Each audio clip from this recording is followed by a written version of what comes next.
Bonjour et bienvenue à nouveau dans notre étude du livre de Néhémie, une étude que nous amenons pour le groupe de jeunes, pour amener la jeunesse de l'Église à rentrer dans les projets de Dieu. Parce que c'est vrai que lorsqu'on est jeune, on a quand même beaucoup de projets, mais il faut savoir quelles sont les priorités et comment rentrer dans les priorités qui sont bonnes pour l'homme, c'est rentrer dans les projets de Dieu. Et c'est ça les priorités que devrait avoir tout jeune, toute personne. Mais les projets de Dieu, ce n'est pas quelque chose qui s'invente, ce n'est pas quelque chose qui apparaît dans notre tête parce que nous disons c'est le bon projet. Les projets de Dieu, c'est ce que Dieu a déjà à cœur et qui veut nous partager. Et nous avons dans le livre de Néhémie l'exemple d'un homme qui avait à cœur ce que Dieu avait à cœur.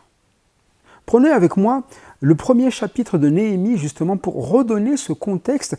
Qu'est-ce que Dieu a à cœur et pourquoi est-ce que nous sommes rentrés dans ce livre de Néhémie pour comprendre les projets de Dieu? Néhémie, chapitre 1er, et nous allons lire du verset 3 jusqu'au verset 9 pour bien comprendre les projets de Dieu. Donc c'est Néhémie qui interroge ici son frère qui est arrivé de Jérusalem. Néhémie est à Suse et son frère Hanani est là, revient, et il s'empresse de lui demander un peu comment ça va. Voilà. Comment ça se passe à Jérusalem? Eh bien, voilà ce qu'ils répondirent. Ils me répondirent, ceux qui sont restés de la captivité sont là dans la province, au comble du malheur et de l'opprobre. Les murailles de Jérusalem sont en ruine et ses portes sont consumées par le feu. Déjà, voilà le problème visible.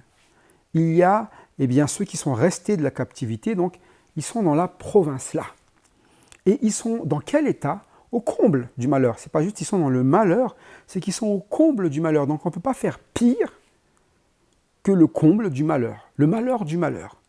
Et de l'opprobre, du déshonneur. Donc voilà la vie maintenant des frères et sœurs de Néhémie qui sont là dans les provinces et qui sont là autour de Jérusalem. Et Jérusalem est comment? Les murailles de Jérusalem sont en ruine et ses portes sont consumées par le feu. On ne peut même pas vivre dans cet endroit. C'est détruit, ce sont des ruines, tout est malheur, tout est désastre. Voilà déjà le problème. Quand on parle de projet de Dieu, il faut comprendre le problème qui se trouve devant nous. Il y a le malheur. Et de comprendre d'où vient le malheur. Lorsque nous lisons la suite, lorsque j'entendis ces choses, dit Néhémie, je m'assis, je pleurais, et je fus plusieurs jours dans la désolation, je jeûnais et je priais devant le Dieu des cieux. Donc voilà, déjà, il a à cœur le problème. Ça le touche à l'affect. Il en pleure. Il se sent lui-même comment? Dans la désolation, tout autant que son peuple. Et voilà ce qu'il dit dans sa prière. Ô éternel Dieu des cieux, Dieu grand et redoutable, toi qui gardes ton alliance et qui fais miséricorde à ceux qui t'aiment et qui observent tes commandements. Donc il connaît son Dieu, il sait quels sont les projets de Dieu. Les projets de Dieu, c'est de faire miséricorde. Les projets de Dieu, c'est que nous observons ses commandements pour que nous puissions partager son alliance. Toi qui gardes ton alliance et qui fais miséricorde. Mais à qui? À ceux qui t'aiment, qui aiment Dieu, et donc qui observent les commandements de Dieu. Qui rentrent dans les projets de Dieu, voilà ce que Dieu veut, voilà ses commandements, qui participent avec Dieu à la volonté de Dieu, à sa volonté. Il est grand et redoutable, et il a une alliance qu'il veut partager avec nous.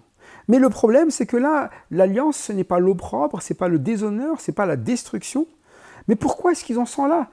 Parce qu'au lieu de rester dans l'amour et l'observation de ses commandements, il va l'expliquer dans sa prière. Que ton oreille soit attentive et que tes yeux soient ouverts. Écoute la prière que ton serviteur t'adresse en ce moment, jour et nuit, pour tes serviteurs, les enfants d'Israël, en confessant les péchés des enfants d'Israël, nos péchés contre toi, car moi et la maison de mon Père, nous avons péché. Nous t'avons offensé, et nous n'avons point observé les commandements, les lois et les ordonnances que tu prescrivis à Moïse, ton serviteur. Souviens-toi de cette parole que tu donnas ordre à Moïse, ton serviteur, de prononcer. Lorsque vous pécherez, que je vous disperserai parmi les peuples, lorsque vous pécherez, je vous disperserai parmi les peuples, mais si vous revenez à moi, si vous observez mes commandements et les mettez en pratique, alors, quand vous seriez exilés à l'extrémité du ciel, de là je vous rassemblerai et je vous ramènerai dans le lieu que j'ai choisi pour y faire résider mon nom. Donc nous voyons, voilà ici le projet de Dieu, un projet qui passe par sa parole, c'est-à-dire que sa parole est à la fois la solution pour ne pas vivre dans l'opprobre, pour avoir cette alliance, pour pouvoir avoir cette miséricorde, il faut vivre cette parole, il faut aimer Dieu, c'est ça aimer Dieu. Mais le problème d'Israël, pourquoi ils sont dans le malheur, dans l'opprobre, c'est parce qu'ils ont péché. Et péché, ça veut dire quoi? Le verset 7, nous venons de le lire. Nous n'avons point observé tes commandements. Nous t'avons offensé. Au lieu de aimer, nous avons offensé.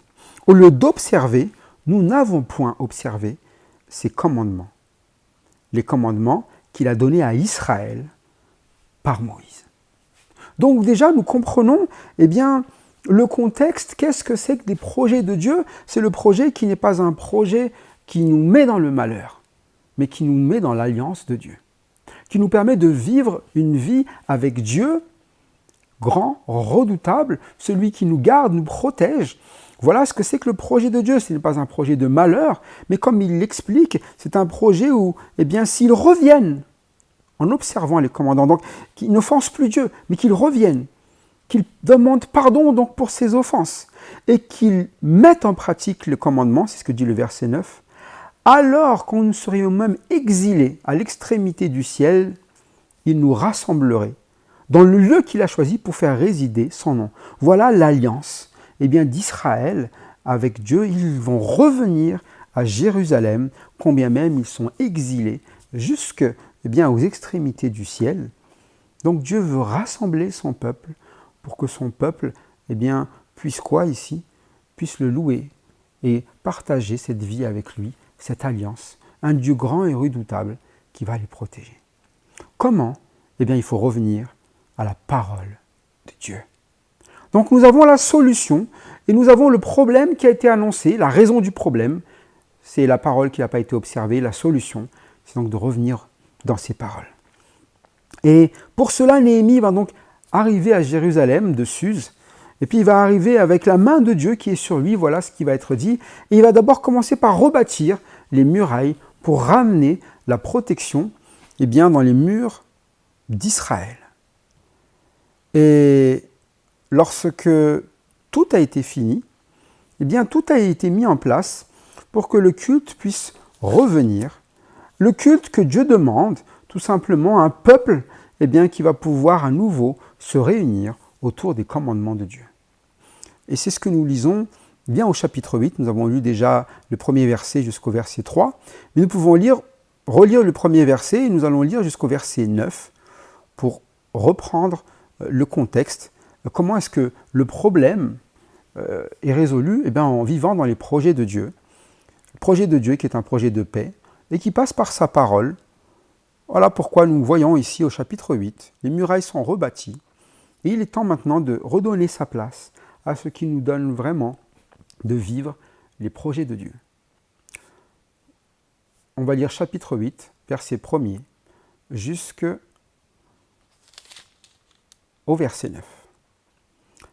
Alors, tout le peuple s'assembla comme un seul homme sur la place qui est devant la porte des eaux.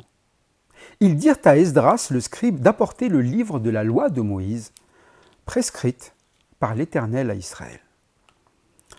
Et le sacrificateur Esdras apporta la loi devant l'assemblée, composée d'hommes et de femmes et de tous ceux qui étaient capables d'entendre. C'était le premier jour du 7e mois. Esdras lut dans le livre depuis le matin jusqu'au milieu du jour, sur la place qui est devant la porte des eaux, en présence des hommes et des femmes et de ceux qui étaient capables de l'entendre. Tout le peuple fut attentif à la lecture du livre de la loi. Esdras, le scribe, était placé sur une estrade de bois, dressée à cette occasion. Auprès de lui, à sa droite, se tenaient Matithia, Shema, Anaja, Uri, Ilkija et Maaseja.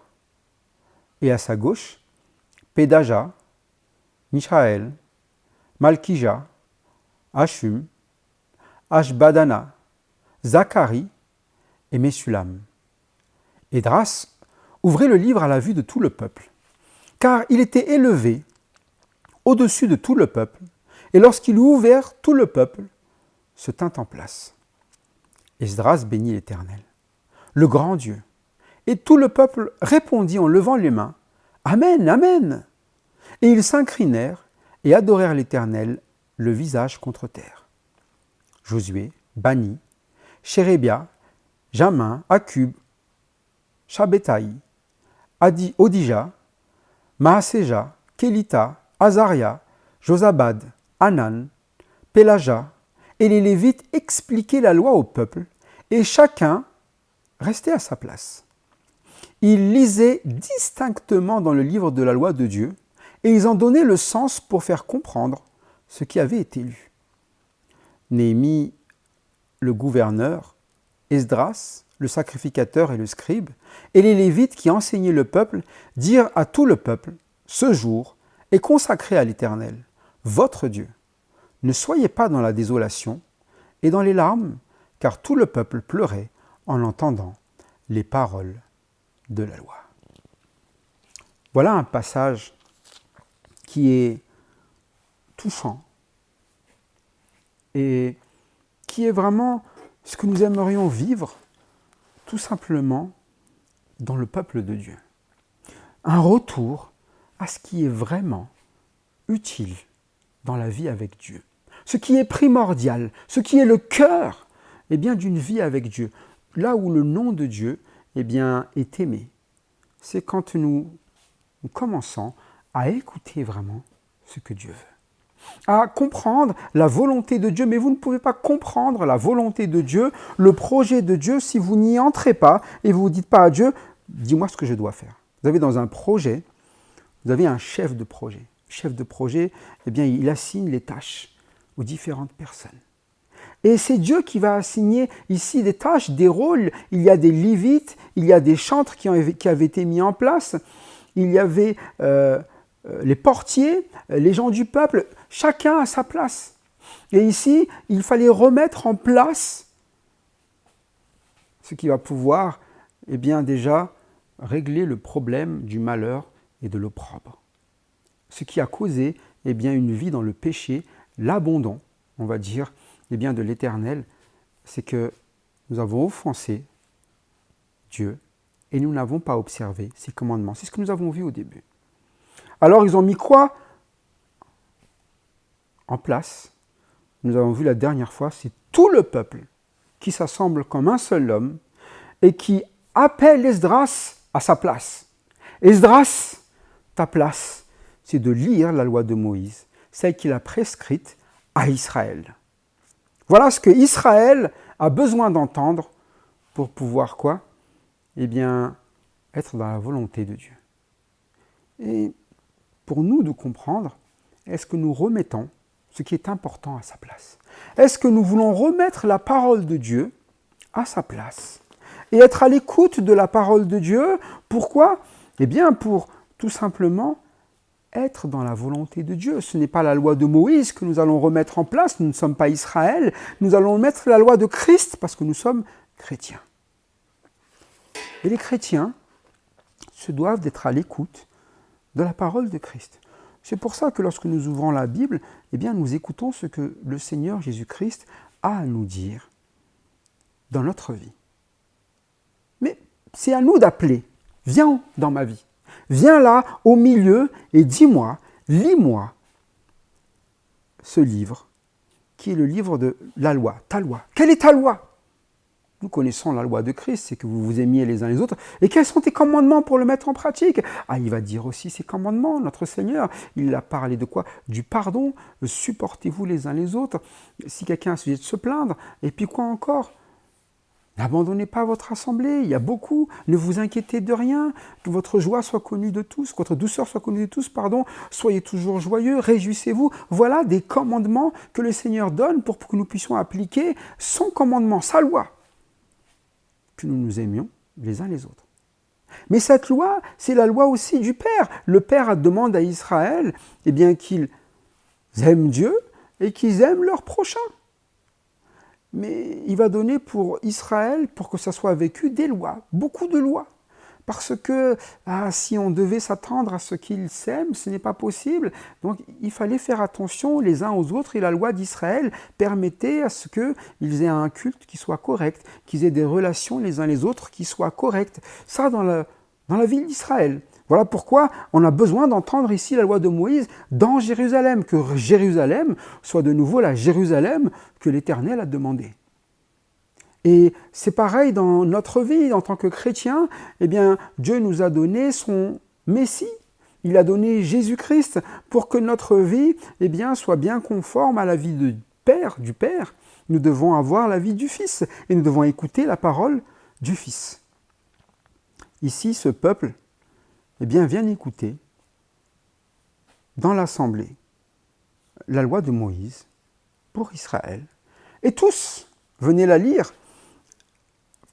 l'entendre, tous, du plus petit au plus grand, hommes et femmes, tout le monde est concerné. Ce que dit le verset 3, et c'est ce qu'on rappelait la dernière fois, c'était en présence des hommes et des femmes et de ceux qui étaient capables de l'entendre.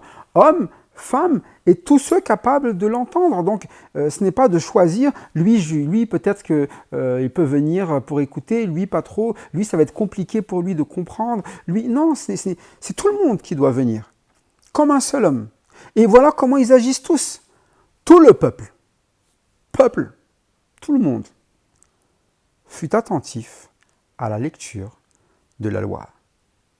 Voilà où est-ce que nous en étions restés. Être attentif lorsque la parole est lue. Bon, pour comprendre les projets de Dieu, voilà, qu'est-ce que je dois faire? Qu'est-ce que je vais apprendre aujourd'hui? On va déjà redonner sa place à cette parole. Donc, Esdras, qu'est-ce qu'on fait? C'est toi qui es censé nous lire cette loi, mais toi c'est une estrade. Qu'est-ce qui se passe? On est en train d'élever Esdras là. Esdras, donc, c'est le plus important là. Non, c'est pas Esdras le plus important, c'est qu'il va falloir que tout le monde entende cette parole. Donc, monte plus haut là, qu'on puisse tous voir ce que tu dis là et entendre. Entendre. Tous les moyens sont mis en œuvre pour cela. Une estrade de bois dressée à cette occasion, juste pour qu'ils puissent lire la loi. C'est pas tout le temps. Ce n'est pas la vie d'Esdras d'être tout le temps élevé, ce n'est pas Esdras qui doit être le premier partout, c'est juste qu'on a besoin, pour cette occasion, de l'entendre. Et puis il y avait d'autres personnes auprès de lui, donc on a lu tout à l'heure, et regardez bien, Esdras ouvrit le livre à la vue de tout le peuple. Donc tout le peuple voyait où est-ce qu'il était en train de lire dans cette Bible, dans cette parole, que tout le monde sache que ça vient de Dieu. C'est un peu comme là, vous pouvez le voir, on ouvre la parole de Dieu, vous avez même affiché à l'écran les versets qui sont là, que vous sachiez à votre vue que ce qu'il dit là se trouve dans ce livre. On ouvre le livre qui est la parole de Dieu. Et c'est ce livre qui est élevé au-dessus de tout le peuple. Esdras n'est qu'un instrument pour amener cette parole à être entendue par tout le peuple. Donc voilà, dans les projets de Dieu, lorsque nous voulons vivre, nous voulons donner sa place à la parole de Dieu. Voilà, quand c'est l'occasion de l'écouter, qu'on la mette au plus haut, qu'on regarde bien ce qu'il y a dedans, c'est celle-là qu'on doit voir, c'est pas ce qu'il y a autour, c'est pas des citations de je ne sais qui ou je ne sais quoi, c'est bien cette parole. Et cette parole, on a besoin d'abord de la lire pour bien comprendre. C'est ce qu'on fait là, on reste dans un texte et on va lire cette parole pour bien comprendre ce que c'est que la vie avec Dieu, d'abord, elle en premier. Et il ne se contente pas de montrer « j'ai la Bible », mais il dit Esdras, ouvrez le livre. On l'ouvre. Et lorsqu'il l'a ouvert, eh bien, regardez, tout le peuple, ils avaient une manière d'agir, se tint en place. Ok, chut, chut. Il y a la parole qui est annoncée. Chut. On va écouter. En place. Plus de remue-ménage, là, gauche, droite. Ouais, qu'est-ce qui se passe? Peut-être là, non, mais je suis en train de faire autre chose, là. 2 secondes. Non, tout le monde se tient en place. Pas la partie pour dire, oh, j'ai oublié un truc à la maison, là. Ah, mais là, j'ai pas. Et ça, où tu as vu, là, la personne, là, ce qu'il a. Non, on se tient en place.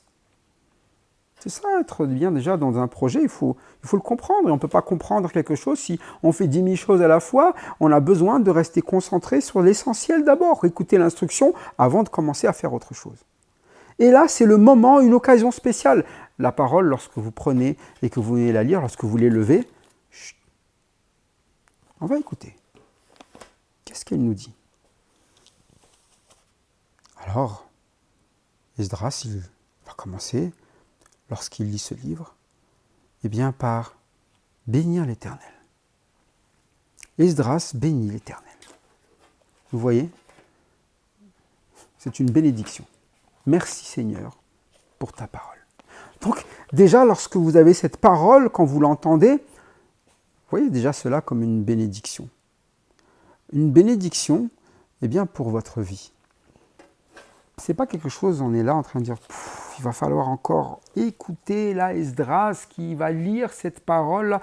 C'est bon, on connaît déjà, on a déjà entendu, c'est le peuple d'Israël, c'est ce que nous sommes, ça fait combien de fois que nous entendons tout cela, un peu comme parfois, qu'en tant que chrétiens, nous pensons que nous avons déjà entendu 1 fois, 2 fois, 3 fois. C'est bon, je le sais. Ah, si vous le saviez,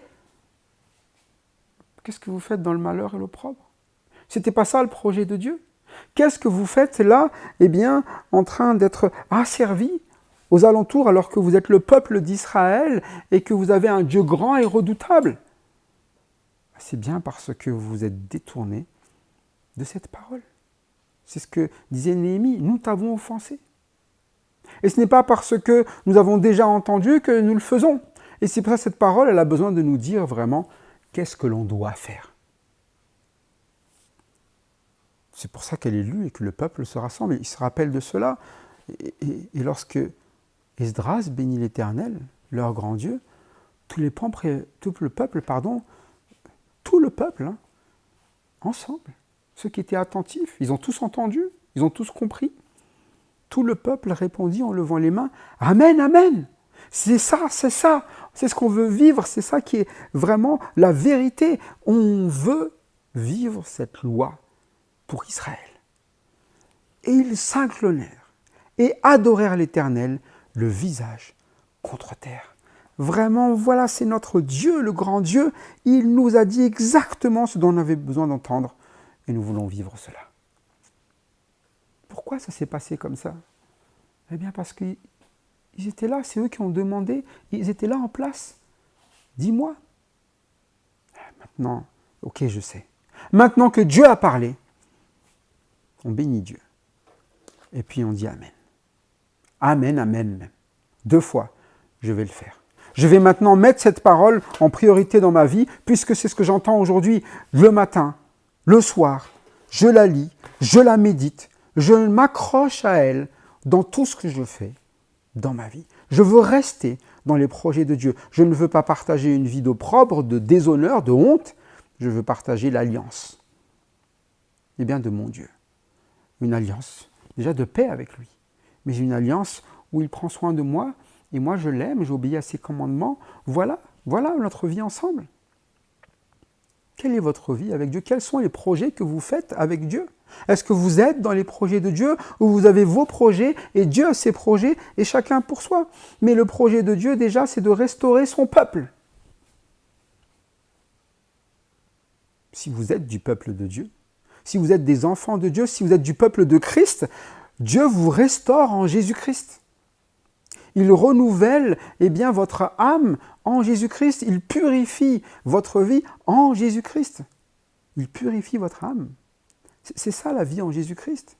Et Jésus-Christ, bien, il est fidèle et juste pour nous pardonner et nous purifier de toute iniquité. C'est-à-dire que nous avons besoin de venir toujours avec le pardon que l'on réclame au Seigneur. Pardon. pardon pour mes péchés, pardon pour ma désobéissance, pardon pour ma vie qui n'est pas toujours conforme à ce que tu demandes, mais une vie qui est purifiée aussi derrière. Ok. Et c'était ça, la vie déjà qui était réclamée au sein d'Israël. Ils étaient là avec ce temple qui était présent, avec les sacrifices qui ont été remis en place pour pouvoir quoi? Pour pouvoir obtenir le pardon.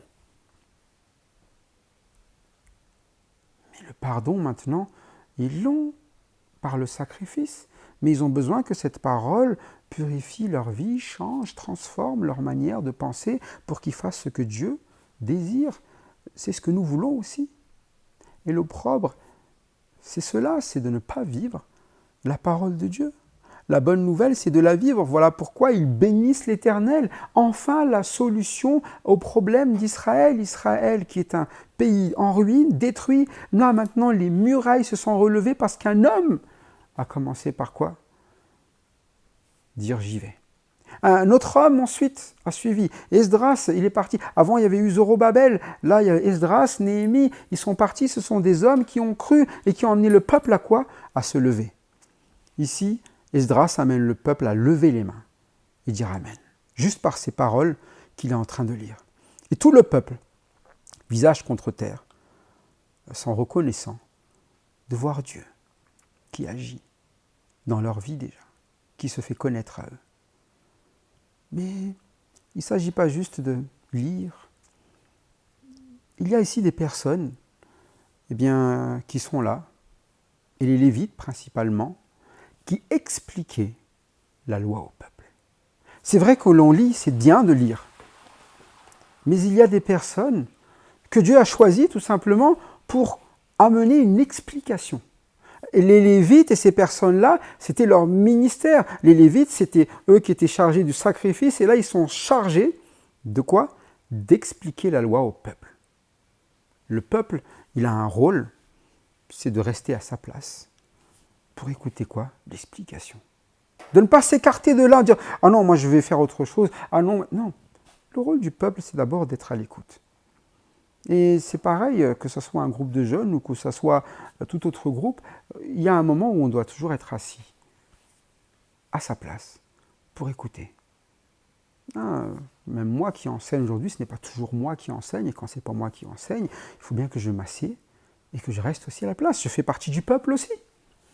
Mais il y a des moments donnés où je dois expliquer. Mais pour quelle raison? Parce que c'est juste mon rôle. Et si Dieu le permet, que Dieu utilise.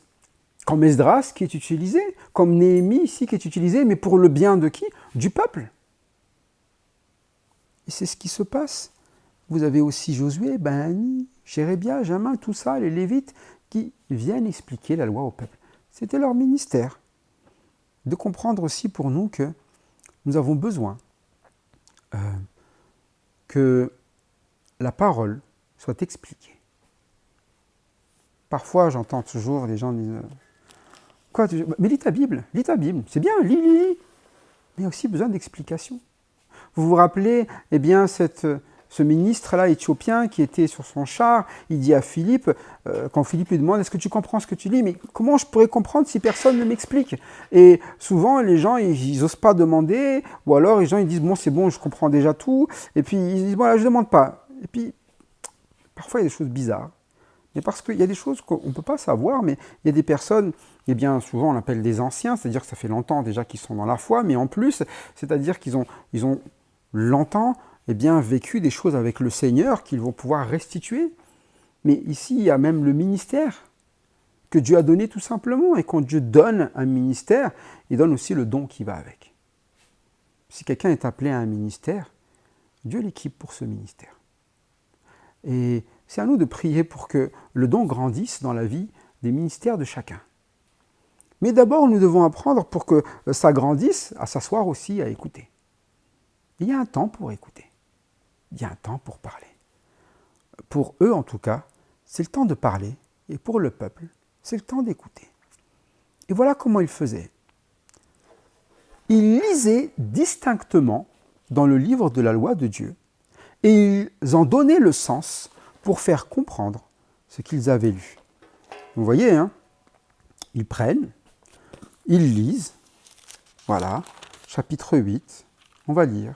Ils lisent tout le texte, là, et puis quand ils lisent tout le texte, ils en donnent le sens. Donc d'abord, on va lire, et ensuite, on donne le sens. Et non pas le contraire, c'est-à-dire qu'on va avoir quelque chose dans notre tête, le sens, et après on va essayer de lire quelque part pour appuyer ce qu'on a dans notre tête.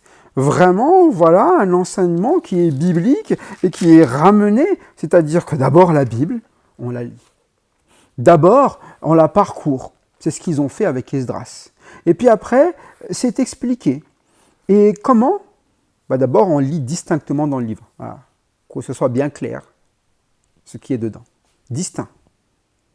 Donc on a une lecture qui est complète déjà, hein, on le lit distinctement. Et puis, hop, ils en ressortent quoi ? Le sens de ce qu'il y a dedans. Ça veut dire que ça ne va pas aller dans un autre sens que ce qui est écrit.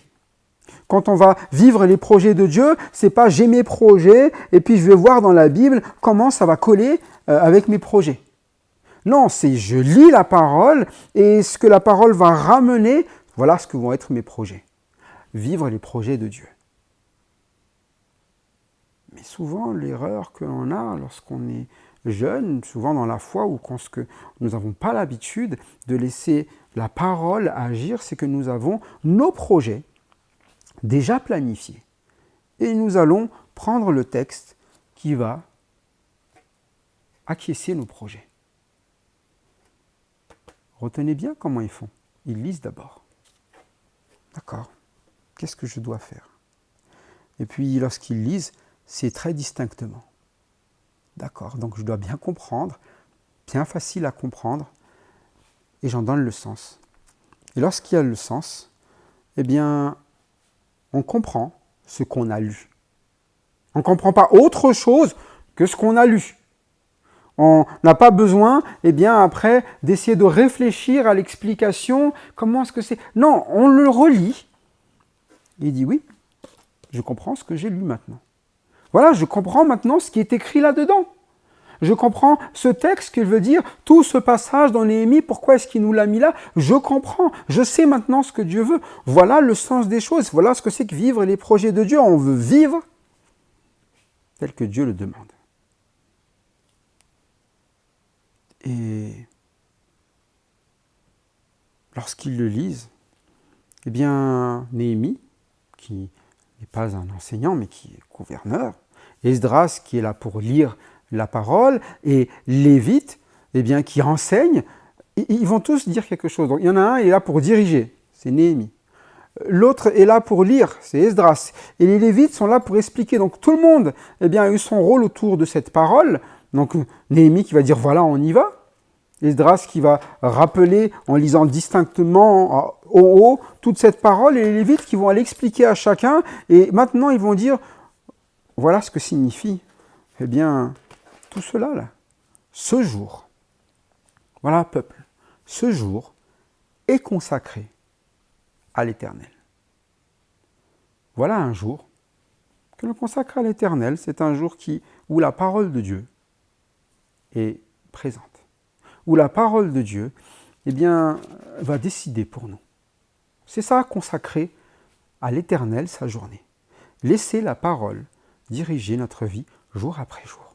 Ce jour est consacré à l'Éternel, votre Dieu. Ne soyez pas dans la désolation et dans les larmes, car tout le peuple pleurait en entendant les paroles de la loi. Vous savez ce que nous avons quand nous lisons la parole ?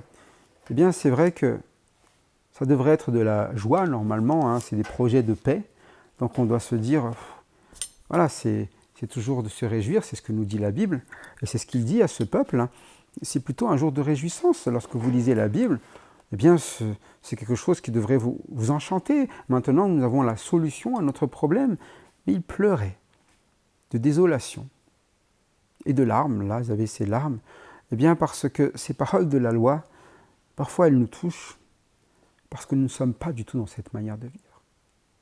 Nous ne sommes pas eh bien, de ceux qui élèvent la parole en premier. Nous avons peut-être des projets, des choses que nous refusons de lâcher. Tout simplement parce que c'est plus important que ce que Dieu demande. Et ce peuple Ça fait des années et des années qu'ils souffrent. Parce que quoi?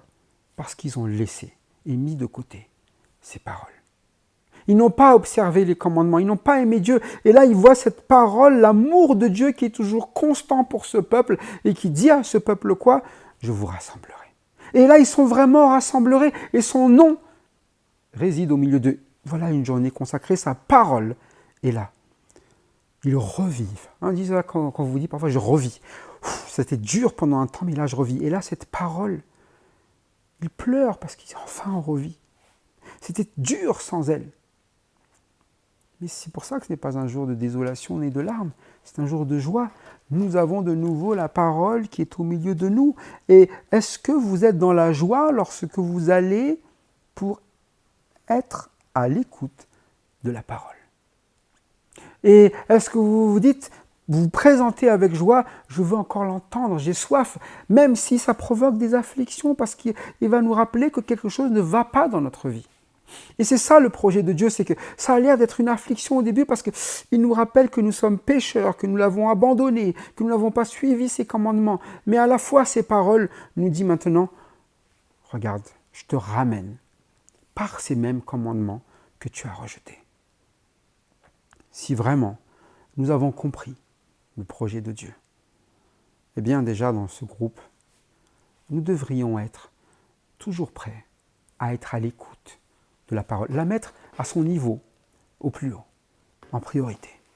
D'abord dans la lecture, mais aussi dans la compréhension, de chercher à être à l'écoute de chaque enseignement. Et de me dire, Seigneur, parle-moi dans ton assemblée.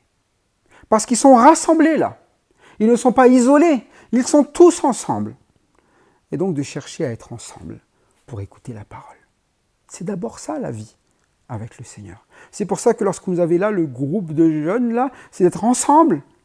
Même si en ce moment c'est difficile, eh bien, peut-être être ensemble eh bien, derrière l'écran, mais d'être ensemble aussi à partager eh bien, nos fardeaux et aussi notre joie dans les chants, nos questions, les explications aussi, après avoir lu la loi, l'avoir expliqué, peut-être qu'il y a de sens eh bien, qui sont encore un petit peu flous. Il ne faut pas rester dans le flou, il ne faut pas rester dans bon, même je sais pas, mais là je laisse tomber. Non, il faut demander l'explication. Parce que c'est pour votre vie, c'est pour notre vie. Une vie comment? Qui reste agréable à Dieu. Et on veut vraiment tout comprendre. Voilà le projet. Que vous ne soyez pas dans le malheur, que vous ne soyez pas dans l'opprobre. Est-ce que vous êtes dans les projets de Dieu? Est-ce que votre vie se fonde sur les projets de Dieu? Si c'est ce que vous vivez, alors gloire à Dieu. Et continuez, persévérer dans la lecture de cette parole et persévérer à venir entendre l'enseignement de cette parole au milieu de votre assemblée. Car mes amis, c'est là que coule la bénédiction et nous le voyons. Ils ont béni l'Éternel. Bénissez l'Éternel. Est-ce que vous bénissez l'Éternel pour cette parole? Est-ce que vous bénissez pour l'enseignement que vous recevez? C'est un privilège, vous savez, de pouvoir ouvrir cette Bible. Quand peut-être vous ne l'avez pas connu pendant longtemps. Moi, je sais que j'ai connu le Seigneur assez tard, je l'ai connu à 21, 22. C'est une bénédiction maintenant de savoir qu'il y a cela pour mes enfants, pour ma famille, pour mes amis. Une bénédiction de pouvoir vivre la parole de Dieu et d'avoir ces projets-là avec Dieu, et bien qui nous donne ce qu'il est bon de vivre dans notre cœur. En Jésus-Christ, vous avez ce projet qui est garanti. Parce que c'est lui qui va le tenir. C'est lui qui va œuvrer, c'est son esprit eh bien, qui va agir dans notre vie. Si Christ vit, eh bien c'est ça la bonne nouvelle. Voilà pourquoi je vous encourage à être toujours à l'écoute, à faire comme Néhémie, eh bien, lorsque l'Éternel nous demande de nous repentir à cause de nos péchés, lorsque nous voyons que nous sommes dans le malheur, repentons-nous, même si ça a l'air d'être bien. Et je vous invite à, comme lui, rentrer dans les projets, quitte à eh bien, laisser peut-être quelque chose qui était une bonne place pour faire simplement ce que Dieu demande. Pourquoi? Parce que les projets de Dieu ne sont pas des projets de malheur, ni d'opprobre, mais des projets de paix. Que ces projets soient donc le projet de chacun d'entre nous. Toute la gloire au Père, ainsi qu'à son Fils, Jésus-Christ. Amen.